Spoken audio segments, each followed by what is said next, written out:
Hello दोस्तों, नमस्कार। स्वागत है आपका परीक्षा एजुकेशन क्लासेस के यूट्यूब चैनल पर। देखिए, अभी एक यूपी पीसीएल के थ्रू एक नई वैकेंसी आई हुई है, यूपी पीसीएल एग्जीक्यूटिव असिस्टेंट की। बहुत ही बढ़िया पोस्ट है ये। अच्छी खासी वैकेंसी आपको देखने को मिलेगी। यहाँ 1033 पोस्ट आपको मिलेंगी। इस वीडियो के माध्यम से जो नोटिफिकेशन है उसमें नोटिफिकेशन में डिटेल में सारी चीज़ें हम लोग जानेंगे कि यूपी पीसीएल के लिए योग्यता क्या है, सिलेबस क्या रहेगा, पेपर इसमें कितने होने वाले हैं और कितने मार्क्स के होंगे। टोटल नोटिफिकेशन के जो दिया है उसको डिटेल में हम लोग जानेंगे। एग्ज़ाम की फ़ीस इसमें कितनी होगी, टाइपिंग भी क्या इसमें होती है, उसके अलावा सिलेबस को किस तरीके से तैयार करना है, A to Z जो टोटल जानकारी है वो इस वीडियो के माध्यम से हम आपको देने वाले हैं। अगर आप इस वैकेंसी के लिए एलिजिबल हैं तो इस फॉर्म को आप ज़रूर भर दीजिए। आपके लिए बहुत ही बेहतरीन अपॉर्चुनिटी एक रहने वाली है। ठीक है, 2022 में बहुत ही जल्द इसका एग्ज़ाम हो जाएगा। अक्टूबर में इसका एग्ज़ाम हो जाएगा और बहुत ही जल्दी इसका एक प्रोसेस होता है और बहुत ही जल्दी एक गवर्नमेंट जॉब आपके हाथ में हो सकती है। तो चलिए शुरू करते हैं वीडियो को और देखते हैं इसके ऑफिशियल सिलेबस पर, जो इसका नोटिफिकेशन आया है उस पर चलते हैं हम लोग। ठीक है, तो दोस्तों हम लोग इसके ऑफिशियल नोटिफिकेशन पर आ चुके हैं। तो आप लोग यहाँ देखेंगे विद्युत सेवा आयोग Uttar Pradesh power corporation limited. ठीक है, तो इसमें चलेंगे, देखेंगे। सबसे पहले ये जो पोस्ट है ये गा समूह के अंतर्गत आएगी। ठीक है, और कार्यकारी सहायक के जो पोस्ट है उसके पद पर आप अप्लाई करेंगे। इसमें देखेंगे टोटल पोस्ट जो हैं कितने निकली हुई हैं। तो टोटल पोस्ट की बात अगर करेंगे तो हमने आपको बता दिया है कि 1033 पोस्ट हैं, जिसमें यहाँ पर अनरिजर्व की हैं 416, ईडब्ल्यूएस की हैं 103, अन्य पिछड़ा की 278, अनुसूचित जाति की 216 और अनुसूचित जनजाति की जो है वो 20 पोस्ट आपको देखने को मिलेंगी। ठीक है, इसके अलावा यहाँ पर ये बता रहा है कि ये पोस्ट को घटाया भी बढ़ाया जा सकता है। ठीक, इसके अलावा ये पॉइंट है, आवेदन करने के लिए आपके पास आधार कार्ड होना चाहिए जो कि फ़ोटो युक्त होना चाहिए। ये तो सभी के उसमें लिखा रहता है। इसके बाद बात करेंगे इसमें जो वेतन दिया गया है, आप देखेंगे तो लेवल जो है 04 है और इसमें वेतन जो है 27,200 से लेकर के 86,100 रुपये तक यहाँ पर होने वाला है। ठीक है, इसके अलावा इसमें योग्यता के लिए सामान्य अर्हता हैं जो दी गई हैं वो भारत का नागरिक हो या तिब्बती शरणार्थी हो, उसके बारे में दिया गया। आप इसको डिटेल में पढ़ लेंगे। हम मेन बात करते हैं कि यहाँ पे जो आयु है वो कितनी है। तो आयु जो है मिनिमम आपके पास 21 वर्ष पूरी हो जानी चाहिए और 1/1/2022 को आपकी आयु 40 वर्ष से ज़्यादा नहीं होनी चाहिए। ठीक है, इसके अलावा आपके पास जो फॉर्म भरते समय चरित्र प्रमाण पत्र होना चाहिए। ठीक है, और चरित्र प्रमाण पत्र कहाँ का होना चाहिए तो इसको आप डिटेल में पढ़ सकते हैं। स्वास्थ्य प्रमाण पत्र होना चाहिए। उसके अलावा वैवाहिक स्थिति के बारे में जुड़ा हुआ भी आपको प्रमाण पत्र होना चाहिए। ठीक है, इसके अलावा आगे हम लोग चलते हैं और अर्हताएँ तथा चयन प्रक्रिया के बारे में बात करते हैं। सबसे पहले अनिवार्य अर्हता के बारे में देखेंगे। अनिवार्य अर्हता तो आपके पास भारत में विश्वविद्यालय द्वारा मान्यता प्राप्त, ठीक है, स्नातक की उपाधि होनी चाहिए, यानी आपके पास बीए बीएससी वगैरह होना चाहिए। ठीक है, उसके अलावा कंप्यूटर पर हिंदी टंकन में कम से कम 30 वर्ड पर मिनट आपको हिंदी टाइपिंग आनी चाहिए, जो कि बहुत ही महत्वपूर्ण है। अंग्रेजी टाइपिंग के लिए यहाँ पे कोई बात नहीं की गई है। इसके अलावा पेपर के बारे में बात करेंगे, चयन प्रक्रिया के बारे में बात करेंगे। तो चयन प्रक्रिया की अगर बात करेंगे दोस्तों तो यहाँ पे लिखित परीक्षा एवं दक्षता के बारे में बात कर रहा है। तो सबसे पहला भाग 1 होगा, इसमें 2 भाग होंगे।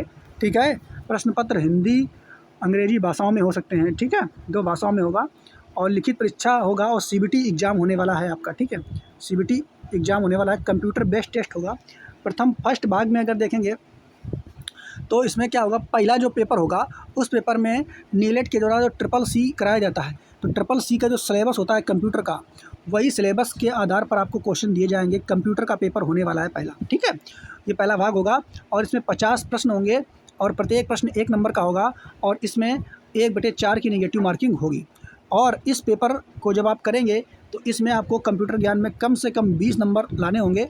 20 से अगर आप कम नंबर लाते हैं तो सेकेंड पेपर आपको देने को नहीं दिया जाएगा।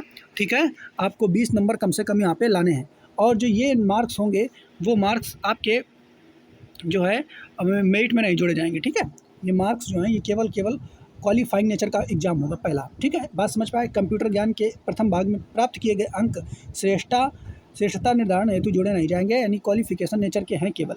अब मेन जो पोर्शन आता है सिलेबस का वो है द्वितीय भाग। तो द्वितीय भाग के अंतर्गत अगर आप डिटेल में देखेंगे तो इसमें क्या क्या पूछा जाएगा, तो इसमें देखेंगे आप लोग द्वितीय भाग में, तो लिखित परीक्षा के द्वितीय भाग में पाठ्यक्रम से संबंधित वस्तुनिष्ठ प्रकार के प्रश्न पूछे जाएंगे। प्रत्येक प्रश्न 1 नंबर का होगा और ऋणात्मक मार्किंग 1/4 की होगी। इसमें जो क्वेश्चन रहेंगे समान अध्ययन के 25 क्वेश्चन रहेंगे और 25 नंबर के रहेंगे।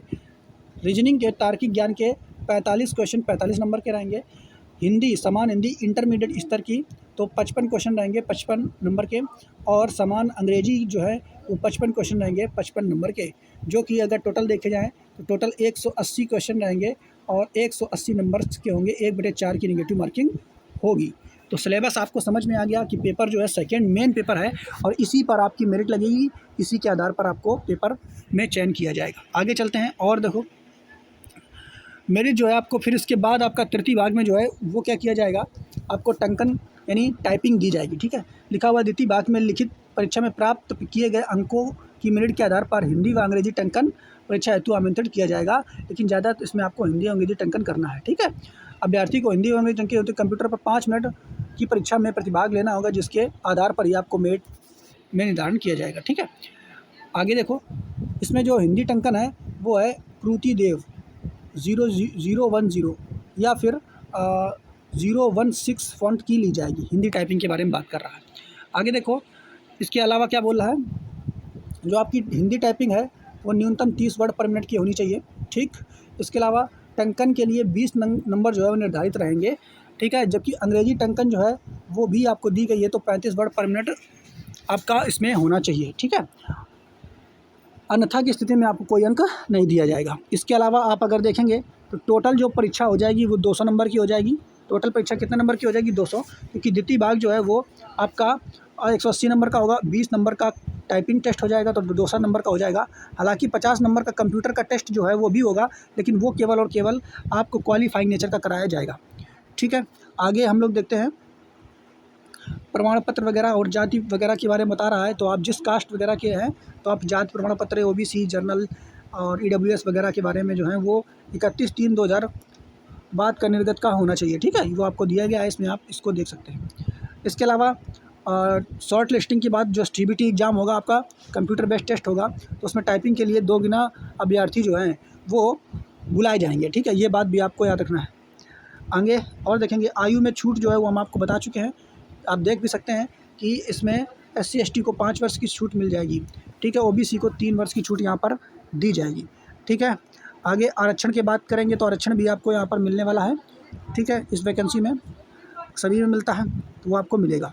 अब फ़ीस की बात करेंगे कि फ़ीस यहाँ पर कितने लगने वाली है, तो आवेदन फ़ीस की अगर बात करेंगे तो यहाँ पर अनारक्षित वर्ग, ठीक है, EWS और OBC, ठीक है, OBC जर्नल और EWS को 1180 रुपया यहाँ पे आवेदन करने की फ़ीस लगेगी। अनुसूचित जाति एवं जनजाति की 826 रुपये फ़ीस लगेगी और विकलांगों के लिए केवल 12 रुपये फ़ीस यहाँ पर लगने वाली है। ठीक है, फ़ीस का आप आवेदन किस तरीके से करेंगे वो दिया गया है। प्रवेश पत्र लिखित परीक्षा के पहले आपको डाउनलोड करने को मिल जाएगा, तो उसको आप देख सकेंगे, और परीक्षा में पारदर्शिता बनी रहने के लिए वो आपको बताया जा रहा है सब कुछ चीज़ें। उसके अलावा विशेष सूचनाएँ कुछ दी गई हैं, वो भी आप पढ़ सकते हैं। ठीक है, इसके अलावा ऑनलाइन की जो तिथियां हैं वो कौन कौन सी हैं, तो ऑनलाइन यहाँ पे 19/8 से शुरू हो जाएगी और 12/9 तक, ये 12/9/2022 तक चलेगी। शुल्क जमा करने की तिथि भी वही है। ठीक है, परीक्षा की संभावित जो तिथि है अक्टूबर के द्वितीय सप्ताह में होगी, यानी आप 15 अक्टूबर तक मान करके चल सकते हैं। मोटी मोटा अगर देखेंगे अगस्त सितंबर अक्टूबर आपके पास ज़्यादा समय नहीं रहेगा, 2 महीने का ही समय रहेगा। ठीक है, तो सिलेबस आपको काफ़ी कंप्लीट करना पड़ेगा इसमें। इसके अलावा इसमें ये फार्मूला दिया है नॉर्मलाइजेशन का, तो 3 सब्जेक्ट आपको, ये 4 सब्जेक्ट मेन है। मैथ यहाँ पे आपको नहीं पूछी जाएगी, तो जिन विद्यार्थियों को मैथ से डर लगता है उनके लिए वैकेंसी बहुत ही बेहतरीन होने वाली है, क्योंकि यहाँ पे सिलेबस केवल और केवल समान अध्ययन और रीजनिंग, ठीक है, उसके अलावा हिंदी, अंग्रेजी जो रहेगा इसके 55 नंबर रहेंगे, तो आप इसमें भर सकते हैं, बहुत ही बेहतरीन फॉर्म रहने वाला है। ठीक, कोई भी डिटेल इस वैकेंसी से रहेगी कि इसमें किस बुक से तैयारी करें और डिटेल में इसका सिलेबस क्या होता है उसके बारे में अगर आप कमेंट करेंगे तो नया वीडियो बना देंगे कि डिटेल में इसका सिलेबस क्या होगा और किस बुक से तैयारी करें, कौन सी बुक बेस्ट रहेगी आपकी तैयारी के लिए, कैसे तैयारी करना है, तो कमेंट सेक्शन में कमेंट करेंगे और हम उसके लिए नया वीडियो बना देंगे।